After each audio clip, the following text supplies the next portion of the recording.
आप सबों को जय मसीह की यीशु सहाय। परमेश्वर पिता का हम धन्यवाद देते हैं कि परमेश्वर ने हम सबों को एक और मौका दिया है कि एक बार फिर से हम परमेश्वर के वचनों का अध्ययन कर सकते हैं साबित स्कूल पाठ के माध्यम से। और ये समय लेकर मैं आप सभी दर्शकों का जो आज के सबक स्कूल पाठ का अध्ययन करने के लिए और आज के सबक स्कूल पाठ को सुनने के लिए जो है वो बैठे हैं, मैं तहे दिल से आप सभी का धन्यवाद देता हूं और शुक्रिया अदा भी करता हूं। और उसके साथ ही साथ पूरे बीते त्रिमास आप हम साथ रहें और हमने बहुत ही अच्छे विषय में के बारे में जो है वो सुना है, सीखा है, समझा है। हम उसके लिए भी जो है वो प्रभु परमेश्वर का धन्यवाद देते हैं। और आज हम एक नए त्रिमास में जो है वो प्रवेश करने जा रहे हैं। और इससे पहले कि जो है हम आज के इस नए त्रिमास में प्रवेश करें, हमारे बीच में पास्टर आर भारती हैं और मिस्टर राजेश चंद हैं, जो कि हमें इस पूरे त्रिमास में जो है एक बहुत ही सुंदर और अच्छी किताब पुस्तक जो कि हमारे पवित्र शास्त्र की जो है वो पहली पुस्तक के बारे में हमको जो है वो अध्ययन कराएंगे सब स्कूल पाठ के माध्यम से।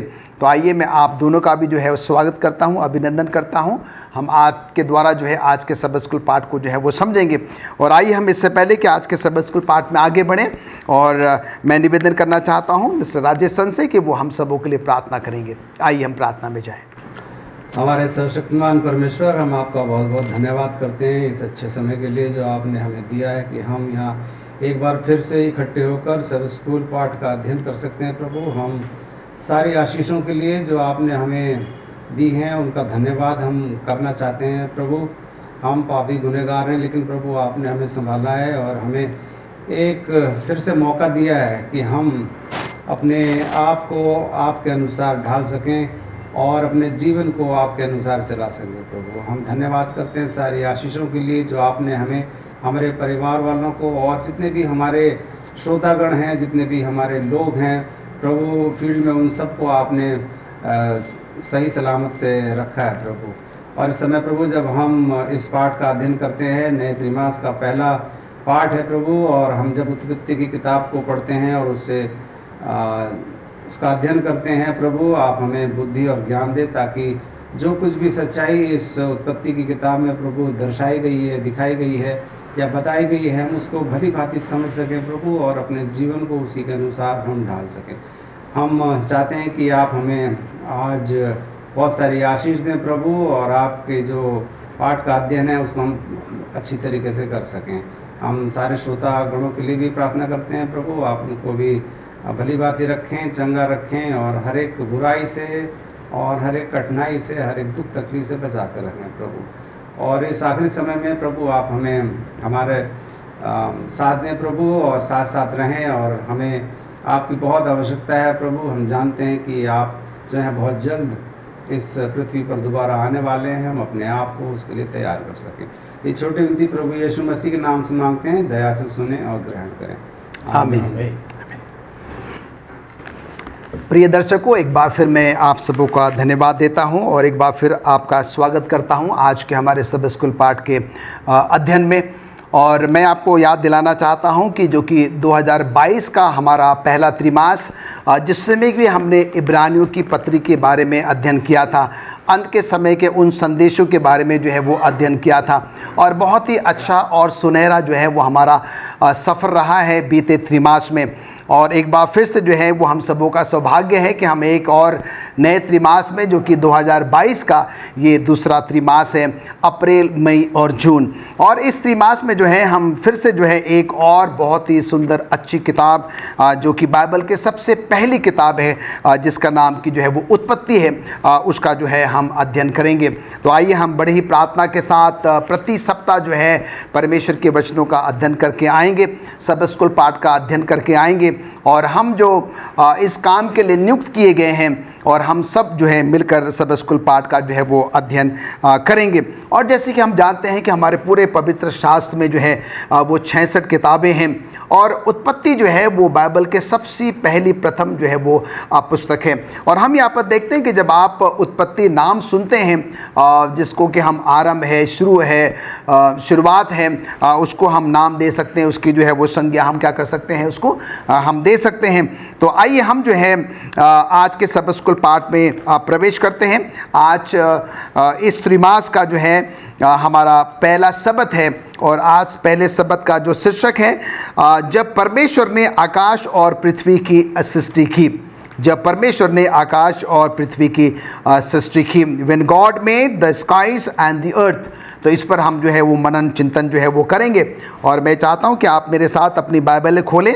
हम आज के याद वचन में जाएंगे और उत्पत्ति 1:1 को जो है हम सबके साथ एक साथ पढ़ना चाहेंगे।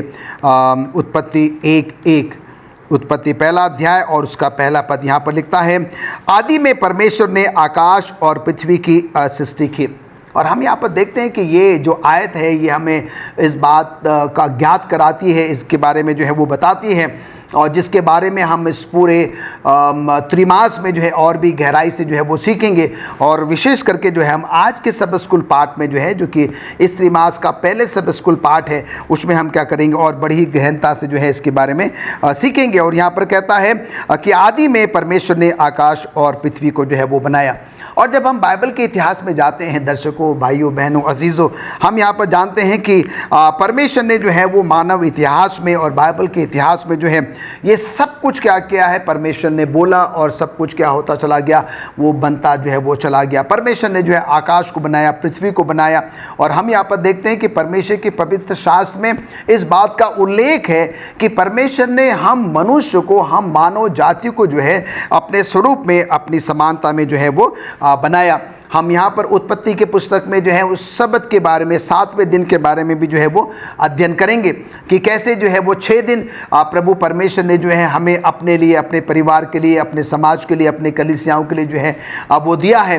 पर जो 7वां दिन है वो प्रभु परमेश्वर का है, परमेश्वर के पवित्र घर में इकट्ठा होने का दिन है, उसकी आराधना और उसकी स्तुति करने का जो है वो दिन है। और हम यहाँ पर देखते हैं कि परमेश्वर ने ये सब कुछ जो है जो बनाया है और उस पर हम क्या करेंगे, इस पूरे त्रिमास में जो है वो गौर करेंगे, अध्ययन जो है वो करेंगे। और आइए अब समय है कि हम जो है वो रविवार के पाठ में चलते हैं और पास्टर भारती जो है वो हमारे बीच में है और मैं पास्टर भारती से जो है वो निवेदन करूंगा कि रविवार का पाठ जिसका शीर्षक है परमेश्वर जिसने आकाश और पृथ्वी की सृष्टि की है, उस पर जो है वो प्रकाश डाले। पास्टर भारती। आइए, जैसे हम आज के नए त्रिमास में हैं, साल के दूसरे त्रिमास में हैं और उसमें हम उत्पत्ति की किताब के बारे में सीख रहे हैं। सबसे मुख्य विषय जो है जो आज मैं आपके साथ बातचीत करने के लिए यहाँ पर उपस्थित हूँ और जिसका विषय है यहाँ पर परमेश्वर जिसने आकाश और पृथ्वी की सृष्टि की। ये इस दुनिया की एक बहुत बड़ी सच्चाई है और इसमें सबसे मुख्य नाम जो है वो परमेश्वर का है, क्योंकि परमेश्वर ने इस पृथ्वी की और आकाश की जो है वो सृष्टि की है। और इस विचार के मानने वाले केवल मसीही लोग नहीं हैं, बल्कि हमारे जो हिंदू विश्वास के भाई हैं वो भी इस बात को उनके धर्म ग्रंथ बताते हैं कि इस दुनिया को ईश्वर ने बनाया है। और जो यहूदी धर्म है वो भी जो इस बात को मानता है कि परमेश्वर ने इस दुनिया की सृष्टि की है। यहाँ तक कि हमारे इस्लाम में विश्वास रखने वाले भाई भी इस बात में उनका विश्वास है कि इस दुनिया को अल्लाह ताला ने, खुदा ने जो है वो इसको पैदा किया है। तो दुनिया के ये चारों धर्म जो है इस बात में विश्वास करते हैं कि इस दुनिया को परमेश्वर ने बनाया है, ईश्वर ने बनाया है, अल्लाह ताला ने बनाया है। और मैं आपको ये बताना चाहता हूँ कि उसके बावजूद भी दुनिया में कुछ ऐसे लोग हैं जो इस बात को नहीं मानते, जो इस बात को नहीं मानते कि इस दुनिया को परमेश्वर ने बनाया है। क्योंकि उन लोगों का कुछ ऐसा भी विचार है कि वो सोचते हैं कि ये जो पृथ्वी ग्रह है इसके ऊपर जीवन जो है वो दूसरे ग्रह से इस पृथ्वी के ऊपर आया है और उसके बाद जीवन शुरू हुआ है। कुछ हमारे वैज्ञानिक लोग, हमारे साइंटिस्ट लोग जो हैं वो इस बात में विश्वास करते हैं कि इस दुनिया के ऊपर जीवन जो है वो बहुत सालों के बाद वो शुरू हुआ और बंदर से जो है डेवलप होकर के वो इंसान की उत्पत्ति हुई। लेकिन मेरे दर्शकों, मैं आप तमाम से के साथ ये बताना चाहता हूँ कि दुनिया में ज़्यादातर लोग ऐसे हैं, ऑलमोस्ट 75% मैं कह सकता हूँ कि जो ये विश्वास करते हैं कि इस दुनिया को परमेश्वर ने, ईश्वर ने जो है वो बनाया है। और हम जब मसीह धर्म की बात करते हैं तो हमारा ये पूरा विश्वास है कि इस दुनिया को परमेश्वर ने जो है वो सृष्टि की है। और जो उत्पत्ति की किताब है केवल वो ही नहीं, बल्कि भजन संहिता की किताब जो बाइबल की बीच की किताब है, उसके 100 अध्याय को मैं पढ़ना चाहता हूँ आपके लिए। लिखा है कि हे सारी पृथ्वी के लोगों, यहोवा का जय जयकार करो, आनंद से यहोवा की आराधना करो, जय जयकार के साथ उसके सम्मुख आओ, निश्चय जानो कि यहोवा ही परमेश्वर है। उसी ने हमको बनाया और हम उसी के हैं, हम उसकी प्रजा और उसकी चराई की भीड़ हैं। जो उत्पत्ति की किताब है, पहला और दूसरा अध्याय जो है बहुत साफ तरीके से जो है वो बताता है कि इस दुनिया की सृष्टि परमेश्वर ने की है। भजन संहिता की किताब वो भी जो हमें बताती है कि परमेश्वर इसका सृष्टि करता है। और यहाँ तक कि बाइबल की जो आखिरी किताब है, प्रकाशित वाक्य की किताब, वो भी जो है 14वें अध्याय में इस बात का पूरी तरह से वर्णन करती है कि इस दुनिया का बनाने वाला परमेश्वर है। और आज जो है जब हम इस उत्पत्ति की किताब के बारे में सीख रहे हैं तो मैं आपको बताना चाहता हूं कि उत्पत्ति पहला अध्याय जो है उसमें सृष्टि को बहुत सूक्ष्म तरीके से, बहुत ही शॉर्ट तरीके से उसका जो है उसका यहाँ पर वर्णन किया गया है। बहुत ही थोड़े शब्दों में पूरी सृष्टि जो है उसको बता दिया गया है, संक्षिप्त में उसका वर्णन किया गया है। और उसमें एक शब्द का जो खास जिक्र है वो है एलोहीम, जो हिब्रू भाषा का शब्द है। और एलोहीम का मतलब होता है, ये बहुवचन शब्द है। और ये जो है मुझे और आपको बताता है कि इस दुनिया का सृष्टि कर्ता जो है वो महान है, सर्वशक्तिशाली है, सर्वव्यापी है। और वो जो है मुझे और आपको जो है उसने पैदा किया है। वो हमारा राजा है और कोई भी चीज उससे उत्तम नहीं, उससे उत्कृष्ट नहीं। ये हिब्रू भाषा का शब्द एलोहीम जो है वो मुझे दिखाता है कि उत्पत्ति के समय जो ईश्वर के, जो परमेश्वर के 3 हिस्से हैं या 3 जो है वो मुख्य उसमें हैं व्यक्तित्व, वो तीनों उत्पत्ति के समय पर वो मौजूद थे। इसलिए एलोहीम शब्द का जो इस्तेमाल किया गया, क्योंकि उसमें 3 व्यक्तित्व जो थे वो शामिल थे। हम जब उत्पत्ति दूसरे अध्याय की तरफ बढ़ते हैं तो वहाँ एक और शब्द का इस्तेमाल किया गया जो हिब्रू भाषा से ही आता है और उसका मतलब है यहोवे। और उसमें हम विस्तृत रूप से देखते हैं कि परमेश्वर ने सृष्टि जो है, खास करके इंसान की उत्पत्ति, उसने जो है मानव की उत्पत्ति, मनुष्य की उत्पत्ति उसने बहुत डिटेल में दूसरे अध्याय में मेरे और आपके सामने रखी है। और वो मुझे और आपको दिखाता है, यहोवा शब्द जो है वो मनुष्य के साथ अपने संबंध को दिखाता है, अपनी मित्रता को दिखाता है। और ये जो है मुझे और आपको बताता है कि परमेश्वर जो सर्वशक्तिमान है, जो मुझसे और आपसे प्यार करता है, जो मुझसे और आपसे जो है मित्रता रखना चाहता है, वो मेरे और आपके साथ रहना चाहता है। और उसका स्थान हमसे ऊपर है, क्योंकि वो सर्वशक्तिमान है, वो सर्वशक्तिमान है। हमें अपने जीवन में परमेश्वर की उपस्थिति को महसूस करने की ज़रूरत है।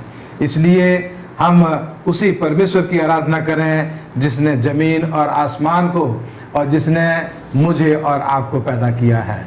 वही सच्चा परमेश्वर है, उसी को हम अपने जीवन में पहली जगह दें।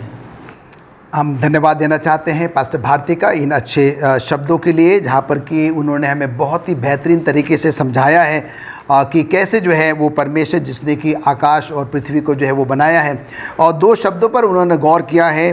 पहला शब्द जो है एलोहीम, और जो जिसका जो अर्थ है वो परमेश्वर महान और सर्वशक्तिमान है, और जो यहोवे है जो कि हमारे और परमेश्वर की उस घनिष्ठ मित्रता को जो है वो दर्शाता है। आइए हम जो है वो सोमवार के पाठ में चलते हैं, और जिसका शीर्षक है सब कुछ बहुत ही अच्छा था। कहने का तात्पर्य यहाँ पर यह है कि हम मिस्टर राजेश चंद आपसे ये जानना चाहते हैं कि परमेश्वर ने जब इस पृथ्वी को, आकाश को जब बनाया, आकाश और पृथ्वी को जो बनाया, सब कुछ तो बहुत अच्छा था, फिर ऐसा क्या हुआ कि कुछ गड़बड़ी जो है वो आ गई है? तो आप मेहरबानी करके जो है इस पर प्रकाश डालें। आपने शीर्षक तो पहले ही बता दिया है। सोमवार का जो पाठ है, सब कुछ बहुत अच्छा था, सब कुछ बहुत अच्छा था। और ये हम उत्पत्ति की किताब उसके पहले अध्याय में ही पाते हैं। जब इसको पढ़ते हैं तो परमेश्वर हर दिन जो है वो कुछ बनाता था। जैसा कि हम जानते हैं कि परमेश्वर ने इस सृष्टि की रचना पूरे 6 दिन में करी और हर एक दिन में वो कुछ ना कुछ नया बनाता था। और उसके बाद जब वो उस बनाई हुई चीज़ को देखता था तो वो कहता था बहुत अच्छा है, या यहाँ पर इसका लिटरल अगर हम अनुवाद करें तो बहुत अच्छा था।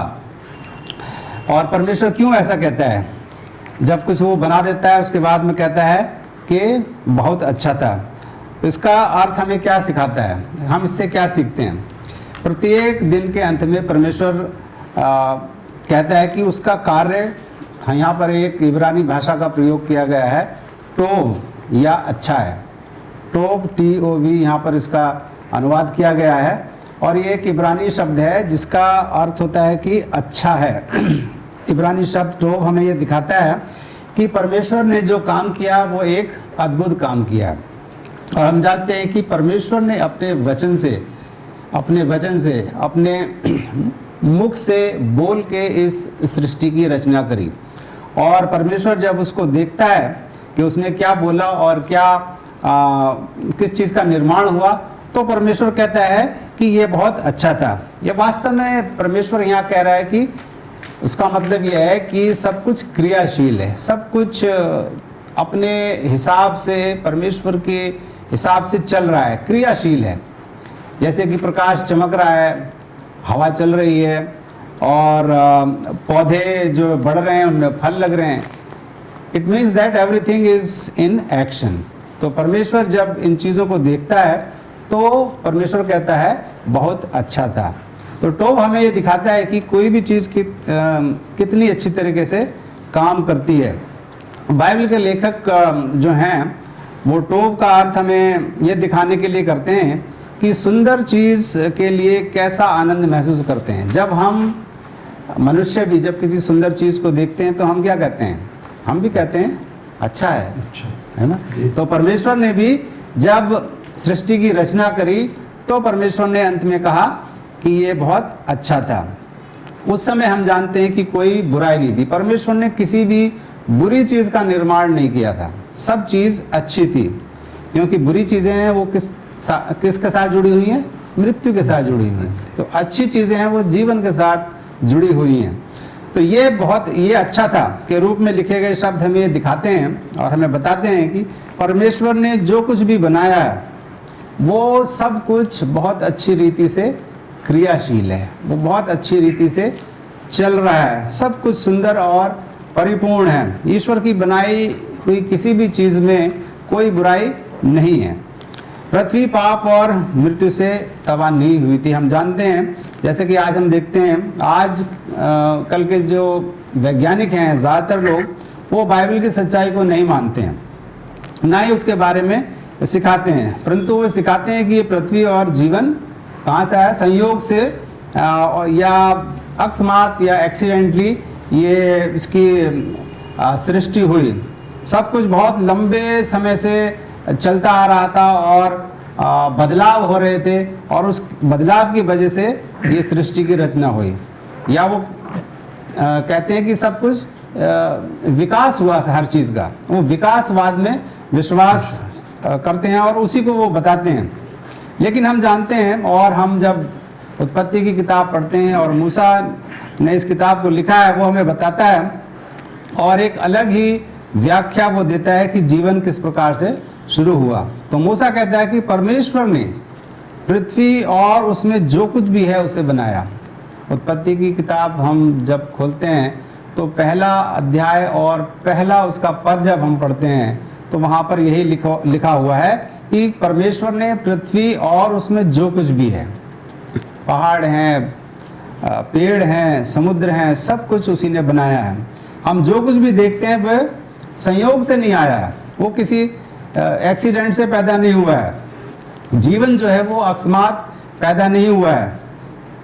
जीवन इसलिए हुआ क्योंकि परमेश्वर ने इसकी योजना बनाई थी। तो यहाँ पर ये बहुत ही अच्छी बात और बहुत ही गहरी बात और समझने लायक बात बताई गई है कि परमेश्वर ने इस सृष्टि की रचना करी और जीवन की उसने रचना करी, क्योंकि परमेश्वर की ये योजना थी। सो जो कुछ भी हुआ वो परमेश्वर की योजना के अंतर्गत ही हुआ। उत्पत्ति 1:1 में बनाया के रूप में लिखा गया जो शब्द है, इब्रानी शब्द में उसका जो शब्द है वो 12 है। बाइबल के लेखक केवल इस शब्द का प्रयोग या उपयोग परमेश्वर और वह क्या करता है के बारे में बात करने के लिए करते हैं। तो 12 हमें दिखाता है कि परमेश्वर कैसे काम करता है। जब परमेश्वर ने कुछ बनाया तो वह तुरंत हुआ। तो यहाँ पर हम ये भी सीखते हैं कि परमेश्वर ने जब कुछ बनाया तो वो तुरंत हुआ, उसमें कोई देरी नहीं लगी, उसमें कोई विलंब नहीं हुई, तुरंत जैसे परमेश्वर ने कहा और वो हो गया। तो सप्ताह के अंत में 6 दिन के बाद हम जानते हैं कि परमेश्वर ने क्या कहा, बहुत अच्छा था। जब उसने अपनी बनाई हुई सृष्टि को देखा तो उसने कहा बहुत अच्छा था। इसलिए परमेश्वर ने सब कुछ बनाया। परमेश्वर ने अपना कार्य 6 दिनों में समाप्त कर दिया और हम जानते हैं कि 7वां दिन जो था उसने सबत के रूप में विश्राम भी किया। तो विकास हमें सिखाता है कि पृथ्वी पर जीवन को घटित होने में अरबों वर्ष लगे। जैसा कि हम जानते हैं, साइंस हमें पढ़ाती है, वैज्ञानिक हमें ये कहते हैं कि अरबों साल लगे इस विकासवाद को और मनुष्य को बनने में। तो ये जो साइंस हमें सिखाती है या जो वैज्ञानिक लोग बताते हैं, ये बाइबल की सच्चाई से मेल नहीं खाता है। ये दोनों विचार जो हैं ये एक दूसरे के विपरीत हैं, ये कभी सहमत नहीं हो सकते हैं। तो ये सच्चाई यही है कि परमेश्वर ने इस सृष्टि की रचना करी है और हम ये कह सकते हैं कि परमेश्वर ने एक योजना के अंतर्गत इस सृष्टि को और मनुष्य को बनाया है। धन्यवाद देते हैं मिस्टर राजेश चंद आपके इन अच्छे शब्दों के लिए। और जैसे कि आपने बहुत ही बेहतरीन तरीके से समझाया है कि सब कुछ बहुत ही अच्छा था। और हम यहाँ पर देखते हैं कि जब हम उत्पत्ति की पुस्तक को पढ़ते हैं, जब परमेश्वर ने पूरे 6 दिनों में हर एक दिन जो है एक नई चीज़ बनाई और अंत में कहा कि बहुत अच्छा है। पर हम यहाँ पर देखते हैं कि पाप आया, गुनाह आया और जो कुछ परमेश्वर ने सब कुछ अच्छा बनाया था वो सब कुछ क्या हो गया, वो तबाह हो गया, सब कुछ जो है वो ख़राब हो गया। और हम देखते हैं कि अब हम जो है वो मंगलवार के पाठ में चलेंगे। और अब तक तो जो है हमने उन 6 दिनों के बारे में जो है वो सीखा है मिस्टर राजेश चंद के द्वारा।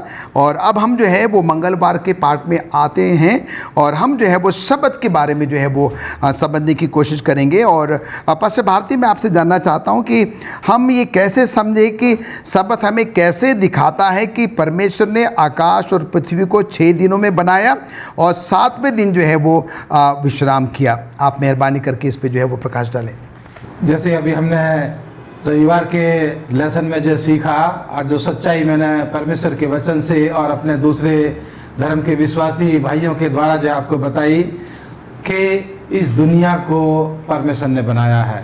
और दूसरी सच्चाई जो है मैं आपको यहाँ पर बताना चाहता हूँ, जिसका जिक्र अभी मिस्टर राजेश चंद ने थोड़े से समय के लिए किया, कि इस दुनिया को परमेश्वर ने बनाया लेकिन 6 दिन में बनाया। और ये 6 दिन लिटरल दिन हैं, ये नहीं कि ये जो है 600 साल हैं या 6000 साल हैं। ये भी बाइबल की एक सच्चाई है।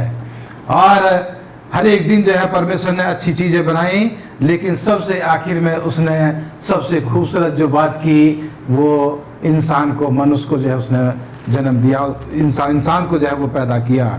और उसके बाद जो मैंने आपको बताया कि उत्पत्ति का जो दूसरा अध्याय है उसमें हिब्रू भाषा का शब्द यहोवा जो है, यावे जो है, उसका जिक्र यहाँ पर किया गया है। जो मैंने आपको बताया कि उत्पत्ति का ये दूसरा अध्याय जो है वो मुझे और आपको सबसे पहले यही दिखाता है कि परमेश्वर जो है वो मेरे और आपके साथ रहना चाहता है। और उसके लिए उसने इंतजाम किया कि हम जो है 6 दिन काम करने के बाद 7वें दिन जो सब्त का दिन आता है, जो उदाहरण, जो निशाना, जो उदाहरण जो है परमेश्वर ने मेरे और आपके सामने किया, उसी उदाहरण को परमेश्वर इंसान के लिए, मनुष्य के लिए उसने दिया है कि हम जो निर्गमन की किताब है और उत्पत्ति का दूसरा अध्याय है, उसमें ये साफ तरीके से लिखा गया है कि हम 6 दिन काज करें और 7वें दिन को परमेश्वर के लिए हम आराधना का दिन माने, क्योंकि परमेश्वर ने उसको जो है पवित्र ठहराया है, परमेश्वर ने उसको आशीष दी है और उसने उस दिन जो है अपनी सृष्टि के कामों से, अपने दुनियावी कामों से उसने आराम किया है। तो ये जो है परमेश्वर ने बहुत ही सुंदर अवसर जो है वो मेरे और आपके लिए दिया है कि हम परमेश्वर के इस इंतजाम को इस दुनिया में रहते हुए हम उसका अपने जीवन में पालन करें। 6 दिन कामकाज करें और 7वें दिन अपने सृष्टिकर्ता को, अपने परमेश्वर को जो है वो हम याद करें और उसी के नाम के गीत गाएं। और उस दिन हम परमेश्वर के आराधना के साथ साथ हम लोगों को भी जो है जाकर के मिलें, उनके लिए प्रार्थना करें, बीमारों के लिए प्रार्थना करें, जो दुखी बीमार हैं उनके साथ जो है हम कुछ समय बिताएं। और ये भी जो है हमें दिखाता है कि इस दुनिया के बाद हमें जो है एक अनंत विश्राम परमेश्वर जो है वो देने पर है। एक अनंत विश्राम परमेश्वर मुझे और आपको देने पर है और उस अनंत विश्राम में परमेश्वर जो है इस दुनिया की तमाम परेशानियों को, बीमारियों को और यहाँ तक कि मृत्यु को भी जो है वो उस नए विश्राम में जगह नहीं होगी। परमेश्वर अपने लोगों के साथ वो बहुत ही सुंदर और खूबसूरत वातावरण में परमेश्वर अपने लोगों के साथ बैठा करेगा। परमेश्वर के लोग परमेश्वर के साथ बैठा करेंगे और अनंत विश्राम में प्रवेश करेंगे, इस उम्मीद के साथ कि परमेश्वर हमारा परमेश्वर है, वो हमारा सृष्टि करता है और हमें जो है अपनी आशीषों से वो हमें भरपूर करने वाला है। धन्यवाद देते हैं पास्टर भारती इन अच्छे शब्दों के लिए जो कि आपने सबत के बारे में हमें बताया है, हमारे साथ साझा किया है।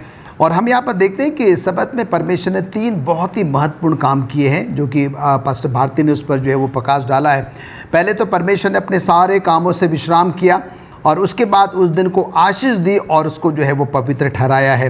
पास्टर भारती ने हमें ये भी बताया है कि 6 दिन तो जो है हम अपने लिए, अपने परिवार के लिए, अपने लोगों के लिए काम कर सकते हैं, पर जो 7वां दिन है वो हम सबों के लिए बहुत ही अहम दिन है और उस दिन में हमें प्रभु परमेश्वर के घर में जाकर उसके साथ मिलकर उसके साथ आराधना करने के साथ साथ जो है हमें वो सारे काम करने हैं, वो भलाई के काम करने हैं। लोगों को जाकर विज़िट करना है, अस्पतालों में जाना है, कैद खानों में जाना है, उनके लिए मिलकर उनके साथ क्या करना है, प्रार्थना करना है। और वो दिन जो है हम सबों के लिए बहुत ही आशीषपूर्ण जो है वो दिन होना चाहिए।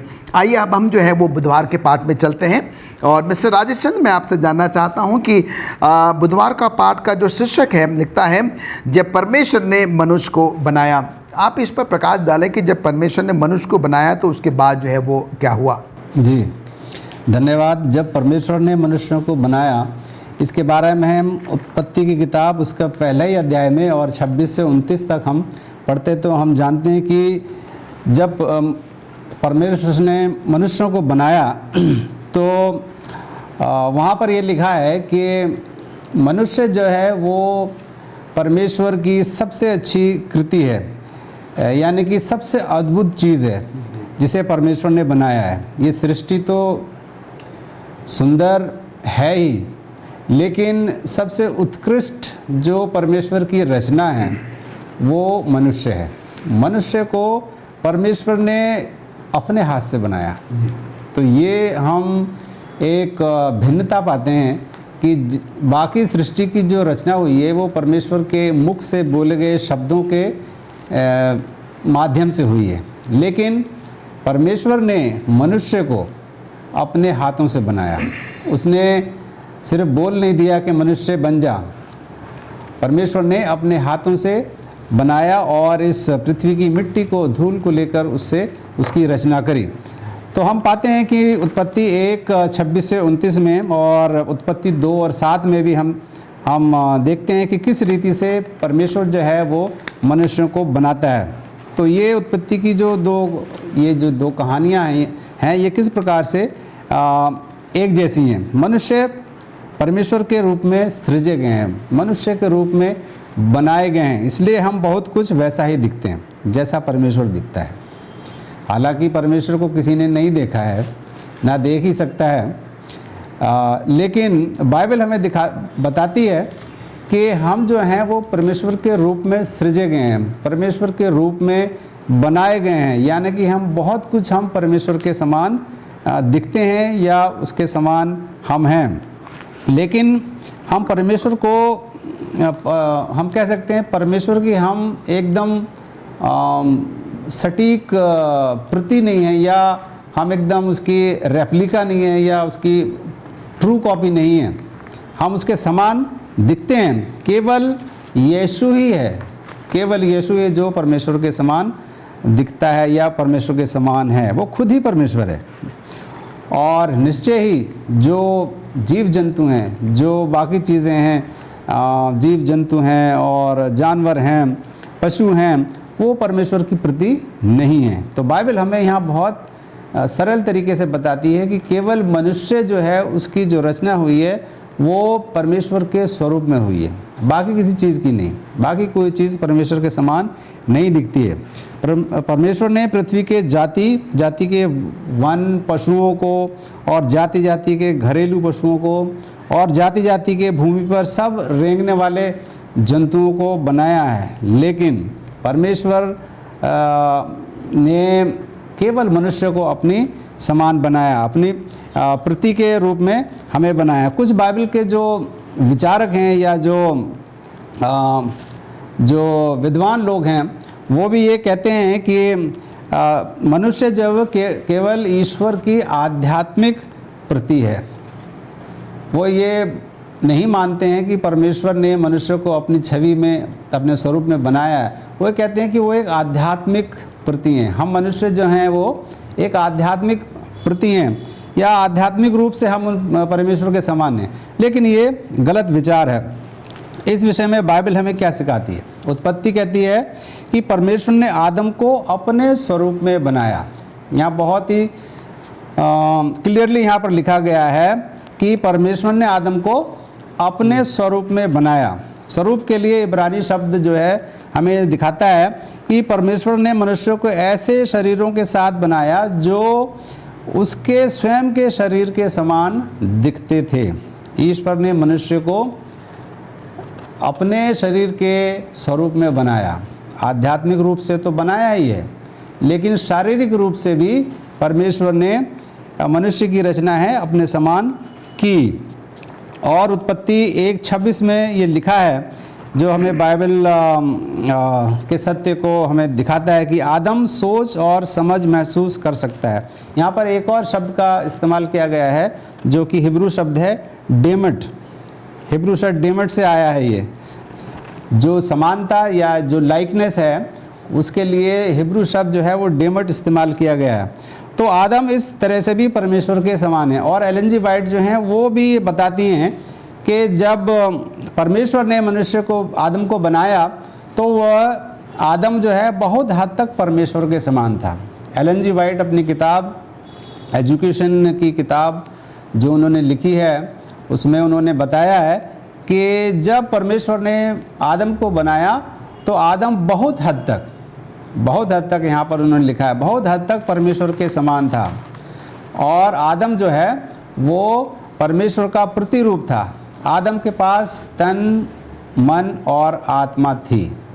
ये एजुकेशन की किताब में एलन जी वाइट ने हमारे लिए लिखा है। हम देखते हैं कि उत्पत्ति 2:7 में भी इसी बाइबल सत्य की शिक्षा हमें मिलती है। और वहाँ लिखा है, और वह मनुष्य जीवित हो गया।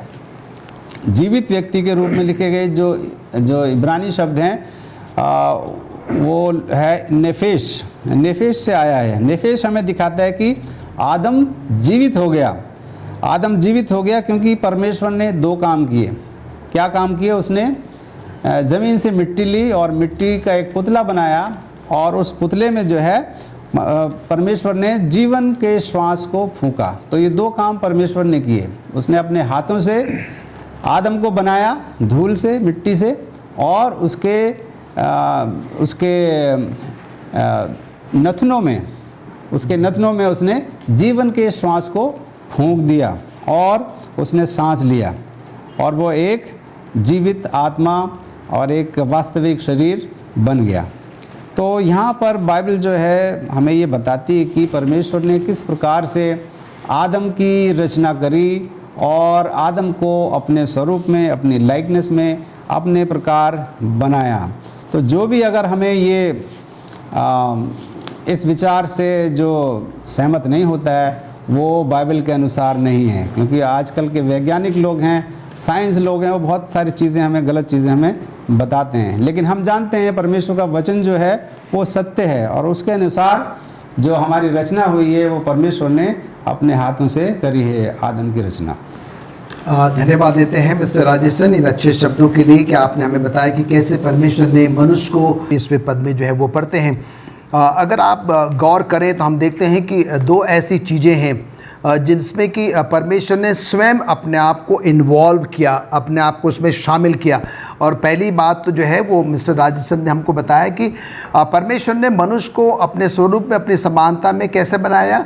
उसने मिट्टी ली, मिट्टी का पुतला बनाया, उसमें जीवन का श्वास फूंका और मनुष्य जो है वो जीवित प्राणी जो है वो बन गया। कहने का तात्पर्य यहाँ पर ये है कि मनुष्य को बनाते समय परमेश्वर पूरी तरीके से क्या हुआ, उसने अपने हाथों का, अपने आप का जो है वो इस्तेमाल किया। और दूसरी बात हम यहाँ पर देखते हैं कि परमेश्वर का जो व्यवस्था है, आपको याद होगा कि परमेश्वर ने मूसा को जो है उस पर्वत पर बुलाया और अपने उन 10 आज्ञाओं को जो है अपने हाथों से लिखकर क्या किया है, उसने जो है वो मूसा को दिया। तो ये दो बहुत ही अहम बातें हैं जो कि परमेश्वर चाहता है कि हम और आप क्या करें, ध्यान दें कि जब परमेश्वर ने मनुष्य को बनाया तो उसने अपने आप को पूरी तरीके से इन्वॉल्व किया। परमेश्वर ने जब अपनी व्यवस्था दी उसमें भी परमेश्वर ने अपने आप को पूरी तरीके से इन्वॉल्व किया, अपने हाथों से क्या कर किया, उन 10 आज्ञाओं को लिखकर क्या किया है, हम मनुष्य को जो है वो दिया है। और अब हम चलते हैं बृहस्पतिवार के पाठ में और हम पास्टर भारती आपसे जानना चाहते हैं कि परमेश्वर ने जो है वो 3 ऐसे उपहार, 3 ऐसे वरदान जो है वो दिए हैं मनुष्य को और ये बहुत ही महत्वपूर्ण है, बहुत ही खास हैं।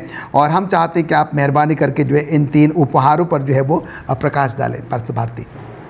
उत्पत्ति की किताब को हम जब यहाँ पर देख रहे हैं और इसमें 3 वरदानों का जिक्र जो वो किया गया है और इन वरदानों का जिक्र उत्पत्ति ही नहीं बल्कि बाइबल की जो दूसरी किताबें हैं उनमें भी इन वरदानों का जिक्र किया गया है।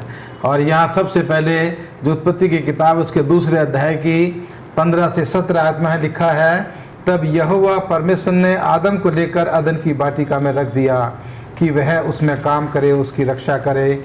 और यहोवा परमेश्वर ने आदम को यह आज्ञा दी, तू वाटिका के सब वृक्षों का फल बिना खटके खा सकता है, पर भले या बुरे के ज्ञान का जो वृक्ष उसका फल तू कभी ना खाना, क्योंकि जिस दिन तू उसका फल खाएगा उसी दिन अवश्य मर जाएगा। और इसी की 21 आयत में लिखा है, तब यहोवा परमेश्वर ने आदम को भारी नींद में डाल दिया और जब वह सो गया तब उसने उसकी पसली निकालकर उसी की जगह मांस भर दिया। और यहोवा परमेश्वर ने उस पसली को जो उसने आदम से निकाली थी स्त्री बना दिया और उसको आदम के पास ले आया। मैंने 3 वरदानों का यहाँ उत्पत्ति की किताब से पढ़ करके आपको बताया है कि ये परमेश्वर के वरदान हैं जो परमेश्वर ने मुझे और आपको दिए हैं, दुनिया के हर एक व्यक्ति को दिए हैं। और परमेश्वर चाहता है कि हम इन वरदानों की जो है वो देखभाल करें, इन वरदानों की जो है हम इनकी परवरिश करें, इनको बढ़ाएं और इनको हम जो है अच्छाई के लिए इस्तेमाल करें। जैसा कि हम देखते हैं कि जब परमेश्वर ने आदम को बनाया, आदम और हवा के बनाने से पहले परमेश्वर ने उनके लिए एक सुंदर घर जिसको वाटिका का नाम दिया गया है, जिसको अदन की वाटिका जो है बाग कहा गया है, उसमें रहने के लिए परमेश्वर ने उनको जो है वो तैयार किया। और आज हम देखते हैं कि परमेश्वर जो है अपने उस घर को जो है वो अपने फायदों के लिए उस घर को वो बराबर नष्ट करता रहता है, पेड़ों की कटाई जो है वो करता रहता है, वातावरण को खराब करता रहता है। लेकिन परमेश्वर ने इंसान को एक ऐसा घर दिया था जहां पूरी तरह से जीवन जीने की जो थी एक शुद्ध शैली वहां पर जो दिखाई गई थी, जहां जीवन का सांस जो था वो बिल्कुल पवित्र सांस था, जहां ऑक्सीजन की कोई कमी नहीं थी। लेकिन आज हम देखते हैं कि लोग जो है पेड़ों की कटाई करके अपने जीवन को परेशानियों में जो है डाल रहे हैं। दूसरा हम यहाँ पर देखते हैं कि परमेश्वर ने भोजन जो है वो मुझे और आपको दिया, फल खाने के लिए कहा। और ये आज भी सच्चाई है बाइबल की कि जो फल फूल खा कर के अपना जीवन चलाता है उसका जीवन जो है वो लंबा होता है। अभी पिछले हफ्ते हम जो है एक स्वामी जी के बारे में देख रहे थे जिनकी उम्र 126 साल है और उन्होंने कहा मैं ज़मीन के ऊपर सोता हूँ और फल फूल खाता हूँ और मुझे आज तक कोई परेशानी नहीं। तो इसलिए परमेश्वर ने जो वरदान दिया था अगर हम उसका ठीक से उपयोग करते हैं तो हम एक लंबी उम्र पाते हैं। लेकिन इसमें भी परमेश्वर इंसान ने जो है वो गलती जो है वो इसमें खड़ी कर दी है और इंसान जो है वो तरह तरह के भोजन जो है वो बना करके जो स्वास्थ्य के लिए अच्छे नहीं उनका इस्तेमाल करता है और उससे उसकी उम्र जो है वो घटती चली जाती है। तीसरा वरदान परमेश्वर ने स्त्री का जो है वो इंसान को दिया और ये स्त्री जो है परमेश्वर ने आदम के शरीर से निकाल करके उसको जो है पैदा किया और उसके पास रखा और उसको कहा ये तेरे शरीर का हिस्सा है, तुझे इसको अपने शरीर के साथ एक साथ जो है वो रखना है। और जो हम उत्पत्ति की किताब और इसके दूसरे अध्याय की 24 आयत में पढ़ते हैं कि पुरुष अपने पिता और अपनी माता को छोड़कर अपनी पत्नी से मिला रहेगा और वो एक तन हो जाएंगे। एक देह के रूप में यहाँ परमेश्वर कहता है कि पति और पत्नी जो है वो एक देह हैं और उस स्त्री का उसने जो है आदर और सम्मान करना है। उस उपहार का जो परमेश्वर ने उसको दिया है उसकी हिफाजत करनी है, उसकी रक्षा करनी है और उसको जो है आदर और सम्मान देना है। तभी पति पत्नी जो एक विवाह बंधन में बनते हैं उनका विवाह जो है एक सुखी और एक अच्छा वैवाहिक जीवन वो व्यतीत कर सकते हैं जब वो एक दूसरे को आदर और सम्मान देते हैं, एक दूसरे की रक्षा करते हैं, एक दूसरे का ख्याल रखते हैं। तो ये उदाहरण जो है ये उपहार जो है परमेश्वर ने मेरे और आपके जीवन की खुशी के लिए दिए हैं कि हम खुशी के साथ बागों के बीच में, बाग के बीच में, अदन की वाटिका के बीच में एक सुंदर और खुशी का जीवन व्यतीत करें और जो वहाँ पर पेड़ हैं उन्हीं के फल खाएं और जो हमारा साथी है उसी के साथ हम समय गुजारें। तो इन 3 वरदानों को हम जो है अपने जीवन में बढ़ाएं, उनकी देखभाल करें, उनकी परवरिश करें और एक अच्छा जीवन परमेश्वर के साथ इस दुनिया में रहते हुए हम गुजारें। पास्टर भारती हम आपका धन्यवाद देते हैं। इन 3 उपहारों के बारे में, वरदानों के बारे में आपने बहुत ही बेहतरीन तरीके से जो है वो समझाया। दर्शकों, मैं आपका ध्यान उन बातों की तरफ आकर्षित करना चाहता हूं जो कि हम आज के सब स्कूल पाठ में जो है वो सीख रहे हैं कि परमेश्वर जो है जिसने कि इस पृथ्वी को कितने सिस्टमैटिकली जो है बनाया है। आप अगर क्रम दर क्रम देखते चले जाएंगे और हम देखते हैं कि सब कुछ बनाने के बाद परमेश्वर ने मनुष्य को बनाया, मनुष्य को बनाने के बाद परमेश्वर ने जो है वो शब्द को बनाया और उसके बाद हम देखते हैं कि अभी जो पास्टर भारती ने 3 उपहारों के बारे में हमारे साथ साझा किया, उसको फिर अदन की वाटिका में रख दिया। कहने का मतलब ये है कि उसके लिए एक रहने का अच्छा इंतज़ाम किया और उसके बाद उसकी भोजन के लिए एक बहुत अच्छा इंतज़ाम किया जो कि वनस्पति हैं, पेड़ पौधे हैं, फल फूल हैं जो कि हमारे शरीर को जो है वो बहुत स्वस्थ जो है वो रख सकती है। और तीसरा हमने सीखा है उनके द्वारा कि जो है वो आदम के लिए परमेश्वर ने हवा का जो है वो प्रबंध किया और हम देखते हैं कि वो स्त्री जो है और फिर आदम हवा जो है उसके बाद प्रभु ने ये भी कहा कि तुम क्या करो, फलो फूलो और इस प्रकार से जो है वो वंश जो है वो बढ़ता चला गया।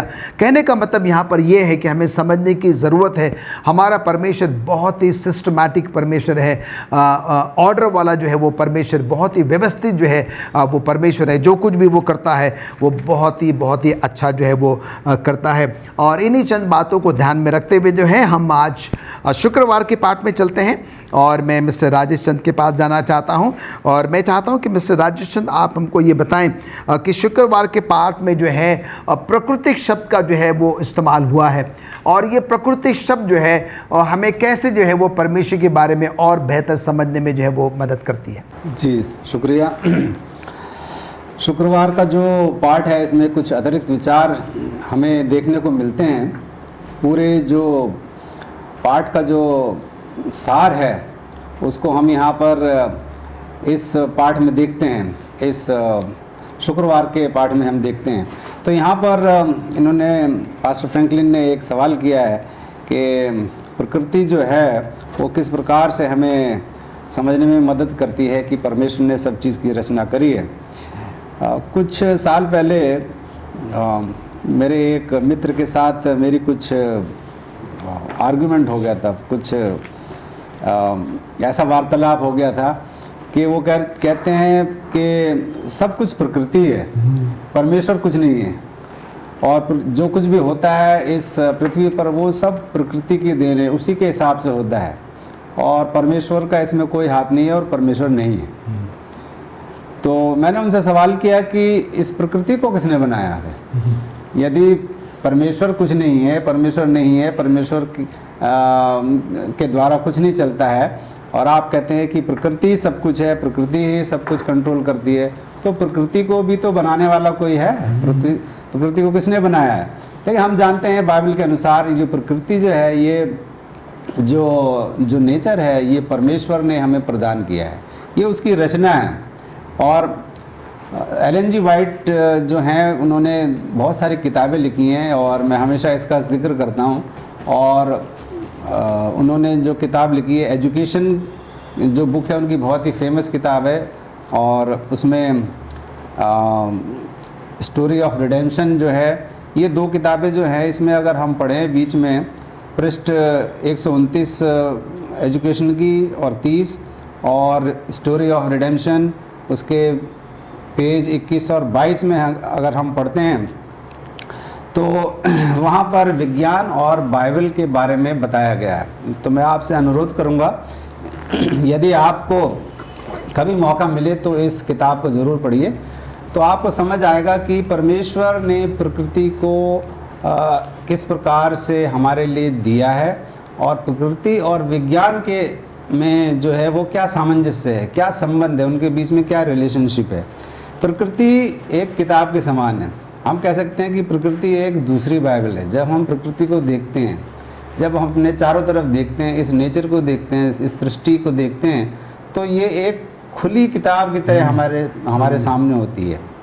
और ये एक दूसरी बाइबल हम कह सकते हैं कि ये दूसरी बाइबल है जो हमें परमेश्वर के बारे में बताती है, क्योंकि परमेश्वर ने ही इस प्रकृति को लिखा है, इस प्रकृति को बनाया है। प्रकृति और बाइबल वो पूरी तरीके से सहमत हैं। निश्चित रूप से वैज्ञानिक हमेशा जो क्या करते हैं, नए नए खोज करते रहते हैं, नए नए अजूबों की खोजबीन में लगे रहते हैं, लेकिन विज्ञान की कोई भी बात कभी भी बाइबल से असहमत नहीं होती। यदि हम गहराई से देखें, यदि हम ध्यानपूर्वक इसका अध्ययन करें, तो हम देखते हैं कि विज्ञान की जो बातें हैं वो बाइबल से अलग नहीं हैं, वो उनके विपरीत नहीं हैं, उनके ऑपोजिट नहीं हैं, बल्कि वो उनसे सहमत हैं, असहमत नहीं हैं। प्रकृति की पुस्तक और बाइबल एक ही बात सिखाती हैं। प्रकृति की पुस्तक और बाइबल एक ही बात हमें सिखाती है कि परमेश्वर और उसके प्राकृतिक नियमों के बारे में हम समझते हैं और हमें जानने में मदद मिलती है। ये नियम हमें दिखाते हैं कि परमेश्वर कैसे कार्य करता है। जैसा कि अभी पास्टर फ्रैंकलिन ने कहा कि जो हमारा परमेश्वर है वो परमेश्वर एक बहुत ही व्यवस्थित परमेश्वर है, एक ऑर्डर मेंटेन करता है। He is a God of order. तो और ये चीज़ हम प्रकृति में भी देखते हैं। हम देखते हैं कि सूर्य जो है वो हर दिन निकलता है, छुपता है, पृथ्वी घूमती है, उसका रोटेशन होता है, रेवोल्यूशन होता है। तो सब कुछ एक ऑर्डरली रूप से होता है। ये नहीं कि पृथ्वी अपनी कक्षा से हट जाए या सूरज जो है वो टेढ़ा तिरछा हो जाए या चमकना, उसकी चमक में कमी आ जाए। तो ये सब कुछ नहीं होता है, क्योंकि परमेश्वर ने उसको इस प्रकार से ऑर्डर दे रखा है। वे सोचते हैं कि विज्ञान और बाइबल सहमत नहीं, इसलिए वैज्ञानिक बाइबल को उनके झूठे विचारों से सहमत करने की, हम जानते हैं कि कुछ वैज्ञानिक जो है वो झूठी बात जो है वो हमें हमारे मनों में डालने की कोशिश करते हैं, झूठे विचार हमारे मनों में लाने की कोशिश करते हैं, तो हमें इससे सावधान भी रहना चाहिए। पृथ्वी और इसकी चट्टानों का अध्ययन करने वाले जो वैज्ञानिक हैं, उनका कहना है कि जीवन की शुरुआत कैसे हुई, इस बारे में विज्ञान बाइबल से सहमत नहीं है। इन वैज्ञानिकों का कहना है कि पृथ्वी पर जीवन होने के लिए लाखों वर्ष आवश्यक थे, लाखों करोड़ों साल के बाद जो है वो जीवन उत्पन्न होता है, ये कुछ वैज्ञानिक कहते हैं।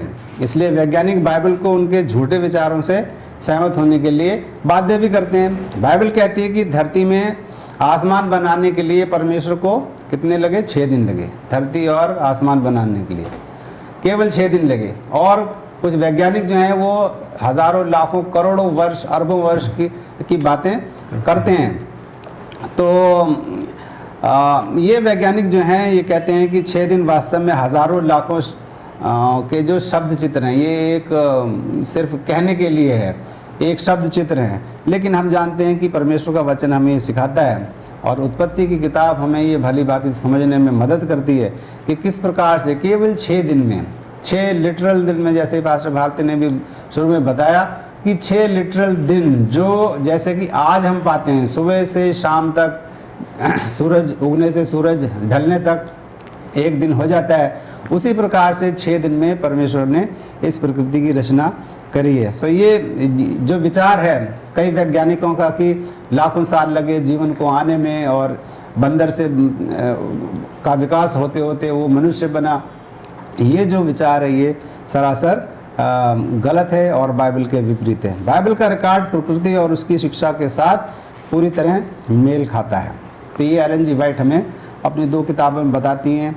तो आइए हम इस किताब का जैसे जैसे अध्ययन करते जाएंगे, हम अपने विश्वास में और आगे बढ़ें और परमेश्वर हमें बहुत सारी आशीष दे। धन्यवाद देते हैं मिस्टर राजेश चंद इन अच्छे शब्दों के लिए, जो कि आपने प्रकृति के बारे में, जो कि दूसरी बाइबल के बारे में हमने जो है आज बहुत कुछ जो है वो सीखा है।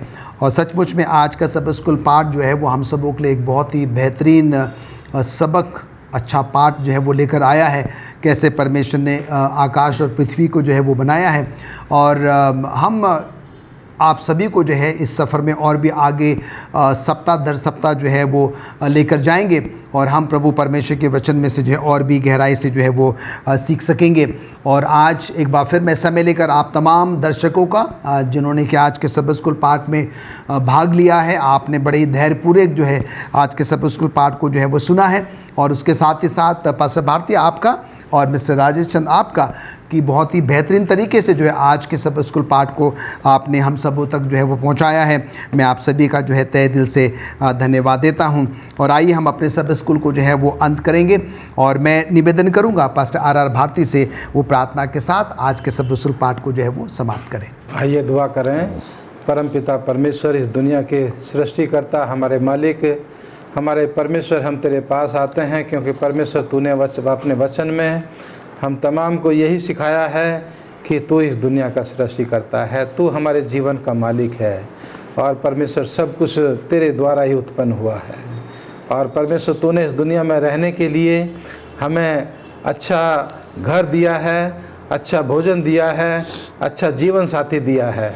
इसलिए हम परमेश्वर तेरा धन्यवाद देते हैं और तुझसे प्रार्थना करते हैं कि परमेश्वर हम तेरे दिए हुए उपहारों को हम अपने जीवन में इनकी महत्ता को समझें, इनका आदर और सम्मान करें, इनकी देखभाल करें।